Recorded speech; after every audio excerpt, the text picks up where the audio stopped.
ATIA 114, Solving Systems of Inequalities from Word Problems.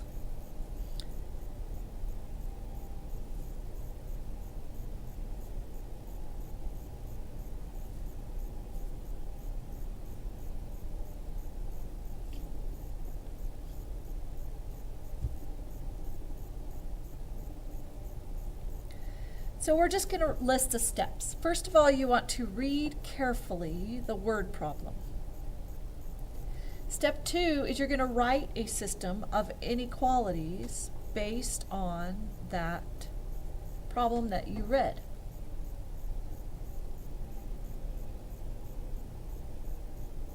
Step 3, you're going to graph those inequalities that you wrote.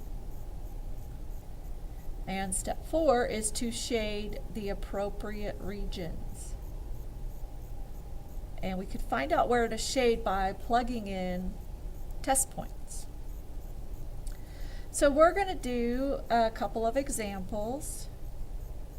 The first one is, suppose that Brandon has at most $1 in nickels and dimes in his pocket.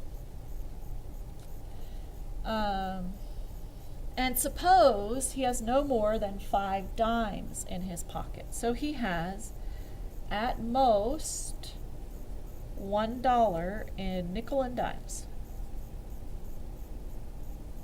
And he has no more than 5 dimes in his pocket. So how many nickels and dimes could he have? So at most $1, that means the amount he has is less than or equal to 100 cents. We have a nickel, which is 5 cents times n, and we have the dimes, which is 10 cents times how many dimes we have. The other equation says he has no more than 5 dimes. So the D has to be less than or equal to 5. So we're going to graph those points. He can't have a negative number of nickels and dimes, so we're only going to go in the first quadrant. To graph D equals 5, we just go up to 5 and draw a line straight across. Now it's less than or equal to, so we're going to go like that. Plug in 0, 0 is 0, less than or equal to 5, it is, so we very lightly shade below the line.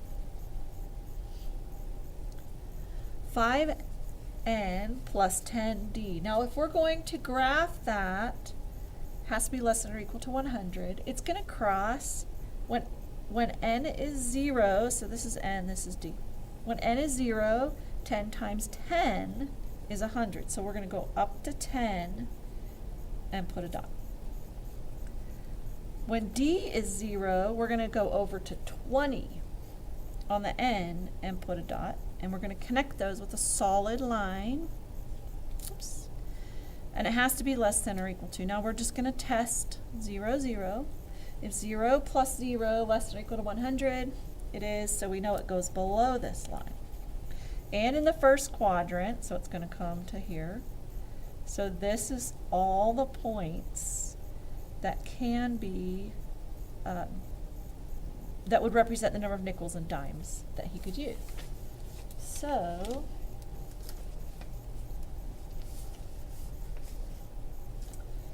could you have 2 nickels and 6 dimes? So the question is, can we have 2 nickels and 6 dimes? Okay, so if we go over 2 and up 6, we're outside the shaded area, so the answer is no. Could we have 10 nickels and 5 dimes? So we come over to 10 nickels and 5 dimes is right here where they meet. And yes, we could. How about 14 nickels and 2 dimes? So if we came over to 14 and we go up 2, it's in the shaded area, so yes, we can. How about, can we have 16 nickels and 4 dimes? So we come over to 16 and we go up to 4, and we cannot. It's outside the shaded region, so it would be a no.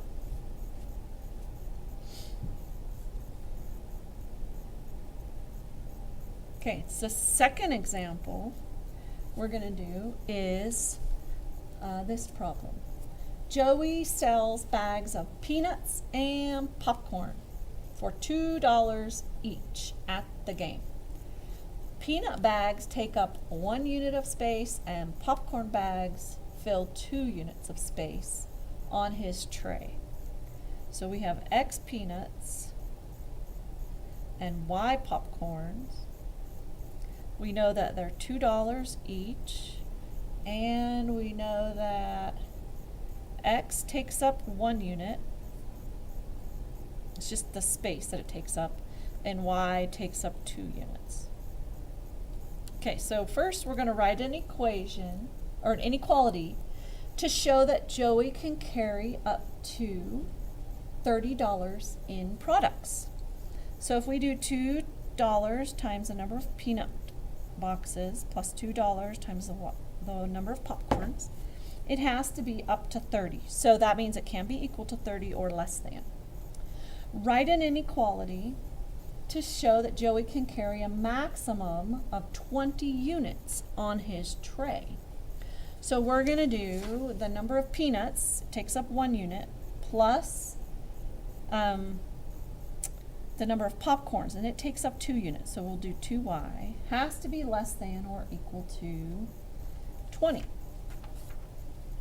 Now it says plot the inequalities and tell which of the following combinations he can carry. So we're going to plot these. I'm going to get a new paper here.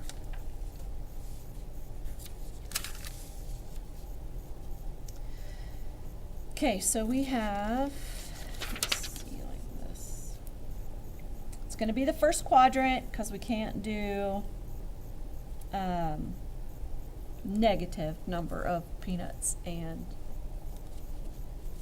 popcorn. So if we divide, I'm going to divide this whole thing by 2. So I have x plus y is less than or equal to 15. Then subtract x from both sides.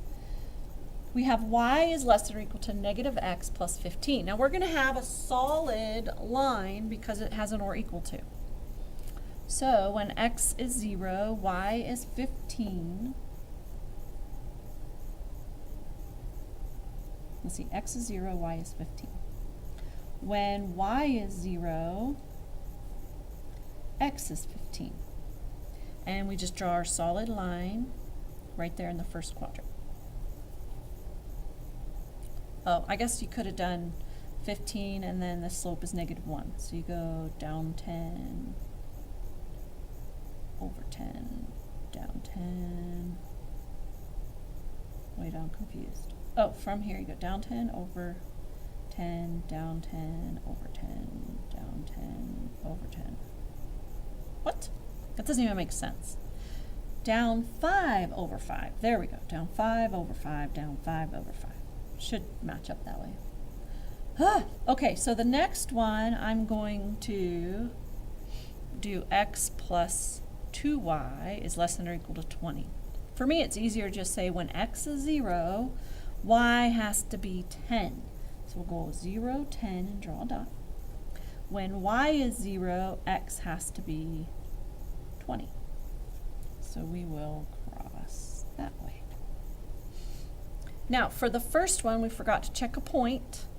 So 0, 0, 0 plus 0 is less than or equal to 15, so that works. It's going to be below this first line. And when 0, 0, 0 plus 0 is less than, yep, it's going to be below the second line. So where they come together is right here in this little space. So, can Joey carry 10 peanut bags and 4 popcorn bags? So can he carry 10 peanut and 4 popcorn? Yes. 10 peanuts and 4 popcorn. Yes. The second one says, oh wait, These are just questions for C the whole time. We already did A and B by writing and graphing. Okay, can he carry 15 peanut bags and 0 popcorn bags? So go over 15, 0. Yes, we can. There's a dot there. How about 5 peanut bags and 9 popcorn bags? We go over to 5 and we go up to 9, which is right there. And the answer is no, he can't carry that many. Which combination fills his tray with the maximum number of peanuts? So what's the maximum number of peanuts? So we want the max of X.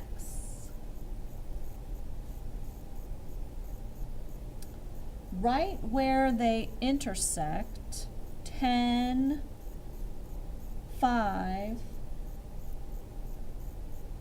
is exact, well, it's supposed to intersect right here. Didn't quite draw it right. There we go.